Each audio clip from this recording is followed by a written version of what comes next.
Pero toca darse un respiro de cuando en cuando y analizar lo que está ocurriendo, y es por eso que nuestro primer invitado viene precisamente a referirse y a reflexionar sobre varios de los temas que están formando parte de la agenda no solo parlamentaria, sino también del Poder Ejecutivo. Carlos Villarreal y Mávila Huertas, estamos con ustedes. Carlos, buenos días. ¿Qué tal, Mávila? ¿Cómo estás? Muy buenos días, amigos. ¿Cómo están ustedes? Bienvenidos a Ampliación de Noticias. Efectivamente, tú hacías referencia, Mávila, a situaciones bastante particulares que ocurren en el ámbito político. Ayer hemos tenido una sesión accidentada en el Congreso de la República con discusiones y hasta además la presentación de una moción de censura contra el primer vicepresidente del Parlamento cuando se aprobó el tema del sistema previsional. Así que veremos cómo avanza esta moción, aunque francamente no creo que prospere porque esto es cuestión de votos nada más. Cuestión de votos, así como las interpelaciones a los 3 ministros, que de pronto sorprende, ¿no? De un día para otro, cuando se habla de esta alianza entre el Legislativo y el Ejecutivo, en el Congreso se aprueban 3 interpelaciones al hilo. Claro, bueno, yo creo que lo de transporte se veía venir por lo que había pasado en el aeropuerto. Energía y minas ya se sabía también, pero el de economía sí, fue algo inesperado. Vamos a ver que responden también, ¿no? Porque en el caso del ministro de Transportes hay 2 interpelaciones, ¿no? Bueno, obviamente ahí se van a juntar todo. Vamos a ver qué sucede en el Congreso, pero ya está con nosotros a esta hora de la mañana aquí en la cabina de RPP el doctor Pedro Cateriano Bellido, expresidente del Consejo de Ministros, exministro de Defensa también y jefe del plan del gobierno del Partido Libertad Popular. Muy buenos días, doctor Cateriano. Buenos días, Mávila. Buenos días, señor. ¿Qué tal, doctor? ¿Cómo está? Bueno, primero queríamos referirnos a un tema que directamente lo toca, que es el archivamiento de esta investigación por la compra del satélite Perusat. Ha sido un proceso largo, finalmente, varias indagaciones, incluso parlamentarias y fiscales, pero el punto es que finalmente se archivó. ¿Ya esto es un archivamiento definitivo? ¿No hay más instancia? Bueno, espero, porque la Fiscalía lo que ha señalado es que no corresponde una revisión. En mi caso ya ha sido archivado. El proceso de compra, Mávila, se inició en el 2012. Yo durante estos 12 años he concurrido a todas las citaciones parlamentarias, a las 4 indagaciones fiscales, a las comisiones, a la comisión investigadora también del Parlamento, y no se ha encontrado nada ilícito. Y además, en estos 12 años, nadie se ha acogido a la colaboración eficaz para decir le di dinero o contribuciones ilícitas a Cateriano.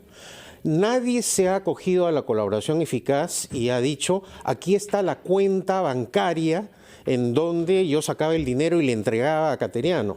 Tampoco nadie en estos 12 años ha dicho yo le llevé $3 millones en un maletín a su casa al señor Cateriano. Nada de eso. Ni los proveedores, ni los que participaron en el proceso, ni oficiales de la Fuerza Aérea, ni ejecutivos, ni del entorno que trabajó conmigo. Acá lo que ha habido son acusaciones políticas, no de adversarios, sino de enemigos, en base a falsedades y sin pruebas. A mí no me han acusado, repito, empresas, proveedores, no, a mí me han acusado la señora Luciana León, el señor Becerril, el señor Mulder, ¿no? Con el apoyo de sus jefes, naturalmente, ¿no? ¿Y en base a qué? A dichos. Y hoy hay que ver qué reclaman el señor Mulder y Becerril. Bueno, Becerril se ha librado de una acusación constitucional porque goza de un blindaje en el Parlamento. Y el señor Mulder ahora alega el derecho al antejuicio cuando a mí me lo negó. Yo también como ministro tenía el derecho al antejuicio.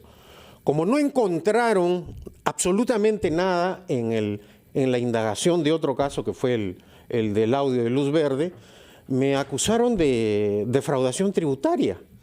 ¿Usted cree que ha habido una persecución en su contra? Yo no he alegado persecución política, a diferencia de ellos que no dan la cara ante la justicia. Yo no me he corrido de la justicia.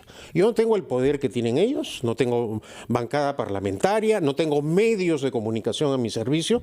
Yo me he defendido como cualquier ciudadano. Y aprovecho esta oportunidad para agradecerle a mi abogada, la doctora Valeria Morón, que ha tenido que soportar durante estos años también mi ¿Venganza o represalia, cree usted? Yo lo que creo es que esto es consecuencia de haber sido un férreo opositor de los gobiernos de García y de la dictadura de Fujimori y Montesinos, específicamente en los casos de la lucha contra la corrupción.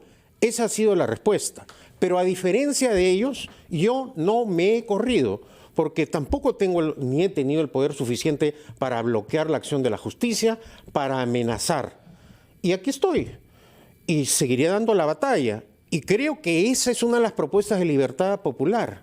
La lucha contra la corrupción en el país no puede ser selectiva y no podemos continuar usando el poder para beneficiar a partidos políticos y a líderes que debido a ese poder no responden ante la justicia. A propósito de este tema, de la utilización del poder en beneficio de partidos políticos, permítanos ir a la pausa, son las 8:14, para volver con una decisión, un dictamen aprobado en la Comisión de Constitución que crea la Escuela Nacional de la Magistratura en reemplazo de la Junta Nacional de Justicia, pero que además establece que el Senado puede elegir a las autoridades electorales, algo que ha sido cuestionado porque se dice, caramba, aquellos que compiten en una lid electoral también van a determinar quién es el árbitro.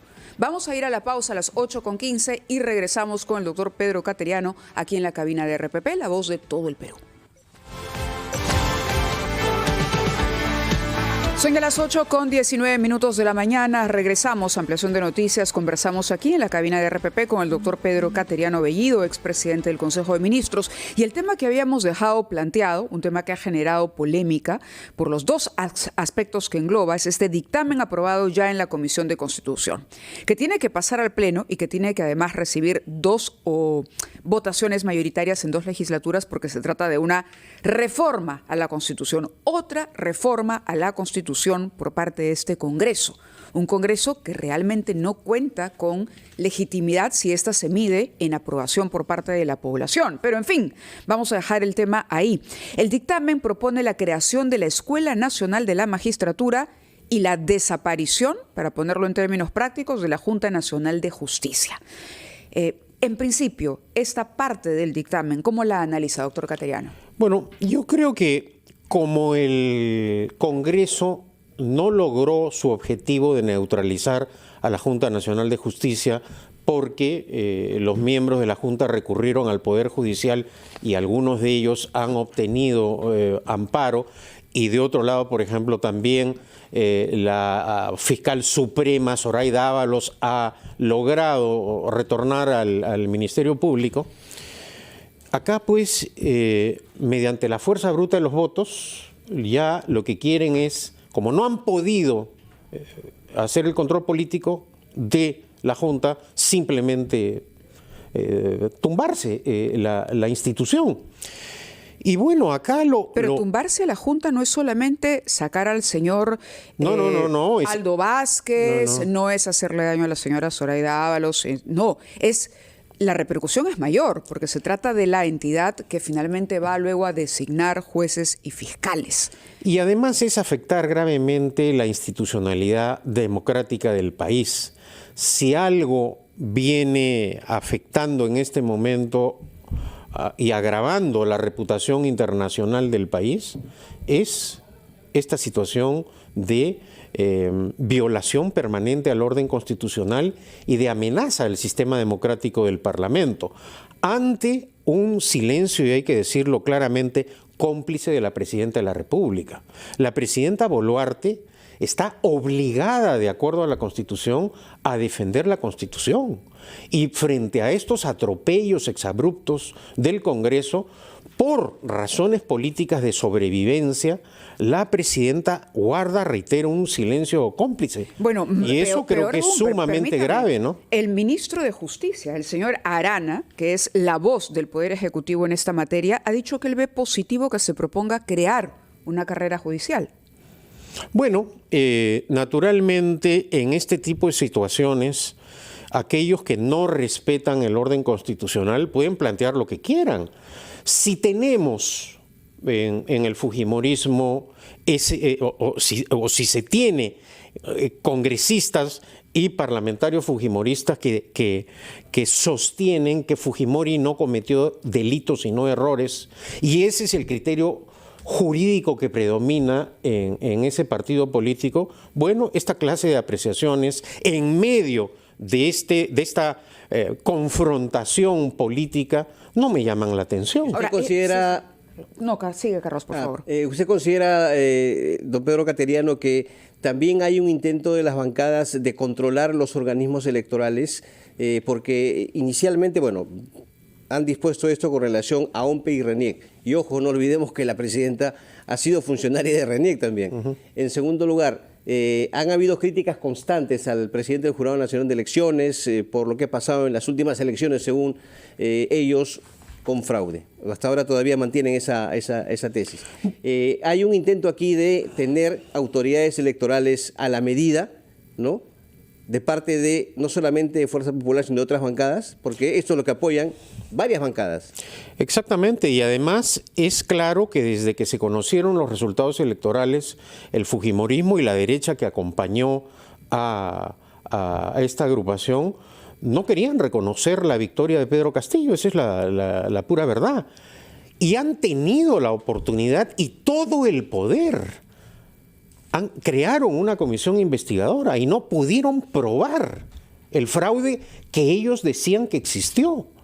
Y han continuado con esto y la señal que dan es efectivamente la que usted deduce muy claramente, que hay una tentación totalitaria en un sector del Congreso para controlar, capturar. ¿Estamos ante una dictadura congresal, cree usted? Estamos ante un Congreso que permanentemente amenaza la democracia y el orden constitucional. ¿La amenaza solamente? La amenaza y la viola el orden constitucional. Le digo esto ahora, usted mencionaba antes la complicidad o el silencio por parte de la presidenta. Retomando el tema de la Junta, el ministro cuando dice, yo no voy a decir que estoy a favor de la eliminación de la Junta, yo estoy a favor de la institucionalidad y este dictamen no está desapareciendo ni la Fiscalía ni el Poder Judicial. Es lo que dice el ministro si el Arana. ministro de Justicia de un gobierno supuestamente democrático afirmara que hay que desaparecer al Poder Judicial y a la Fiscalía, correcto, ahí sí estaríamos ante punto. una declaración golpista, claramente. Dice, si ¿no? lo que ahora se pretende es un tema político, entonces, se pregunta el ministro Arana, la creación de la Junta frente al Consejo Nacional de la Magistratura, ¿qué fue? Entonces también fue una respuesta política. ¿Cómo lo ve para quienes consideran que así como en su momento la Junta habría sido una respuesta política a la crisis tras la revelación de los cuellos blancos de Puerto y todo lo que ocurrió con el Consejo Nacional de la Magistratura, que hoy es nuevamente una respuesta política, es decir, estamos de respuesta política en respuesta política jugando con esta institución? A ver, pero son contextos notoriamente diferentes. Ajá. En el otro caso, además, habían pruebas claras de corrupción. Acá acusan a los miembros de la Junta Nacional de Justicia de ser caviares, de no ser independientes, pero no ha habido ningún caso de corrupción ni de violación ni de actos ilícitos como sí se cometieron. Y de otro lado, la gente olvida que la Junta Nacional de Justicia fue, no guste o no, aprobada mediante un referéndum con una votación mayoritaria de la ciudadanía. Y fue una de las pocas ocasiones en donde se le ha consultado al pueblo. Eso no se dice, que esta propuesta tiene un aval ciudadano que ahora los mismos que no estuvieron de acuerdo con los resultados de ese referéndum no tienen en cuenta el voto popular. Entonces, ¿de qué parlamento estamos hablando cuando no respetan el voto ciudadano? El voto es la piedra angular en cualquier sistema democrático. Don Pedro Cateriano, ¿qué opina sobre lo que se ha aprobado también el día de ayer con respecto a la prescripción de delitos ocurridos antes del 2003? ¿No? Esto abarca obviamente violaciones de derechos humanos cometidos, excesos por policías y militares. Recordemos casos como lo de Acomarca, Cayara, Barrios Altos, la Cantuta, en fin. ¿Esto qué genera para usted? ¿Se está buscando impunidad? ¿Se está buscando favorecer a alguien en especial? ¿Es una ley con nombre propio? A ver, ¿qué cosa quiere decir o qué está interpretando el Congreso? Que antes del 2002 los delincuentes y asesinos de Sendero Luminoso y el MRTA no cometieron delitos de lesa humanidad. Porque antes no estaba en vigencia el Estatuto de Roma, ese es el argumento. Sí, pero entonces la ley es una norma de carácter general. Ese criterio también lo han considerado para los terroristas y delincuentes y asesinos de Sendero Luminoso y el MRTA. Esa es la pregunta. Y esto genera esta repulsa y rechazo. Ahora, las Fuerzas Armadas, y yo he sido ministro de Defensa, conozco el tema, han luchado contra la subversión, pero también han habido casos en los cuales oficiales y miembros de las Fuerzas Armadas no han cumplido con su deber. A mí me gustaría tocar 3 temas ilustrativos. La matanza en los penales ocurrida en el primer gobierno de Alan García. 86. Y hago referencia a esto porque usted ayer entrevistó al congresista Cuesto y mencionó cómo es posible que duren tanto estos juicios. Bueno, ¿qué ocurrió ahí? Hubo motines en los penales y se logró develar. ¿Y luego qué ocurrió cuando terminó? Tirados en el suelo, los terroristas fueron ejecutados extrajudicialmente con balazos en la nuca y luego enterrados clandestinamente. ¿Eso es luchar contra el terrorismo? Usted ha mencionado el caso de la Cantuta. Un grupo encabezado dentro de las Fuerzas Armadas actúa, secuestra a estudiantes de la Cantuta y a un profesor, los asesina, los corta en pedazos, los mete en cajas de cartón y los entierra clandestinamente. ¿Eso es enfrentar al terrorismo dentro del marco de la Constitución y la ley? No. Ahora, hay casos en los cuales las Fuerzas Armadas han cumplido con su papel. Por ejemplo, el rescate de los rehenes en la Embajada del Japón, que estuvieron, y aprovecho la oportunidad, en estado de indefensión casi absoluta durante toda la dictadura de Fujimori y Montesinos y durante todo el segundo gobierno de Alan García. Y conozco el caso porque yo asumí su defensa inicialmente ante la Corte Interamericana de Derechos Humanos. Ese sí fue un caso en donde el uso de la fuerza fue para rescatar y hacer prevalecer el orden jurídico, pero los otros casos no. Ayer el congresista Cueto dijo que se estaba preparando, había un borrador de una nueva ley de amnistía. Sí, bueno, y entonces lo que debemos preguntarnos es, ¿este Congreso nuevamente quiere desconocer los compromisos internacionales del país? Los tratados internacionales y los pactos, de acuerdo a la Constitución, forman parte integrante de nuestro orden jurídico. Y ya la Corte Interamericana de Derechos Humanos, cuando se aprobó la ley de amnistía el año 95, desconoció precisamente los efectos jurídicos de esa amnistía. Es decir, queremos ir nuevamente a una confrontación internacional. ¿Se busca la impunidad? Bueno, da la impresión que acá hay una búsqueda de la impunidad con intereses políticos. No hay otra explicación. Porque si hay casos de excesos o temas humanitarios, lo que se ha debido hacer es establecer una comisión de indultos y de revisar caso por caso aquellas situaciones de militares o miembros de las Fuerzas Armadas que se encuentran mal de salud o no fueron, pero que ya han sido sentenciados. Creo que esa ha debido ser la salida, pero no el anunciar también, aparte de esta ley, una ley de amnistía para nuevamente poner en duda y afectar la reputación internacional del país. Esa es una de las razones por las cuales, por ejemplo, no hay seguridad jurídica para la inversión en el país. De acuerdo. El Congreso y el Gobierno con esta clase de actitudes lo que están demostrando ante el mundo es que somos un país que no respeta la Constitución, la ley y los tratados internacionales. Doctor Cateriano, gracias por estar con nosotros esta mañana aquí en la cabina de RPP. Son las 8:32, momento de hacer una pausa para los titulares de la media hora y regresamos en Ampliación de Noticias.